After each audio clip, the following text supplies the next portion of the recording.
Hey guys, how's it going? In today's video, I'm going to be going over one of the most common questions on my channel, and it's pretty much revolving around this microphone right here. This is the Hyperx Quadcast, and the question is, what do you do if you actually lose this little adapter piece right here? This adapter is pretty much used to connect your microphone to a boom arm, like right here. And if you lose it, you're kind of screwed. And for a long time, there actually wasn't a suitable replacement, but now I actually have a replacement, and I will be showing you what comes inside and how to set it up. Okay, so here is the replacement adapter. It does have a brand name, but I'm not even going to attempt to pronounce it, so I'll just pop it up on the screen. This thing retails on Amazon for about 15 bucks currently, so it's actually not too bad. So let's take a look and see what comes inside. Okay, so the first thing we have is the instructions, so it pretty much shows how to set it up with your Quadcast. And then on the other side is just pretty much a product list that shows what comes inside this little box. So the next thing we have are some little nylon spacers. It also comes with a reducer. This is a 3/8 male to a 1/4 inch female. Then you get your little wing nut. And the last thing we have is the actual adapter. It's not as nice looking as, say, this one right here, but this will work in a pinch. Okay, so now I'm going to show you how to set up this adapter with your Quadcast.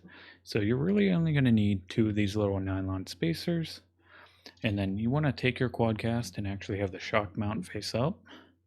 And then you take one of these nylon spacers and kind of pinch it on the side like this. It's going to fall if you let go, so don't let go. And take the other one and pinch it on the other side like that. And then you actually take the adapter part and then you kind of just slide it over the top like that. And then eventually it shouldn't really move. And then you want to make sure you're able to see all the way through like that. And then you take your wing nut and actually just slide it through. The threading is on the other side of the adapter right here, and then kind of just screw it on there until you can actually feel like it's getting snug. And now it is on there. Just like that. Okay, so the next thing you would have to do is pretty much connect this adapter to a connection rod and a boom arm. And like I was saying, this is actually set up for a 3/8 connection. And you also have that one, it's a 3/8 to 1/4 inch. So it will work with 3/8 connection boom arms and 1/4 inch. But what if you actually have a 5/8 connection like this boom arm right here? This thing is from InnoGear. You would actually have to buy these thread adapters. These are also from InnoGear, and they pretty much retailed for around $10, I believe, and you get a pack of 8 of them, and they have a bunch of different sizes. So let me pour these out. So this is the one I would use. This is a 5/8 female to a 3/8 male, and then you can actually just screw this right onto the bottom right here. And now this will work with a 5/8 connection boom arm like this one. So let me screw this on here. Well, I'm a little off. Let's keep turning that like that.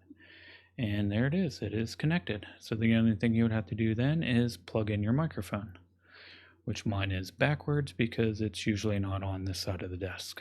So some of these thread adapters are actually quite useful, like this one right here.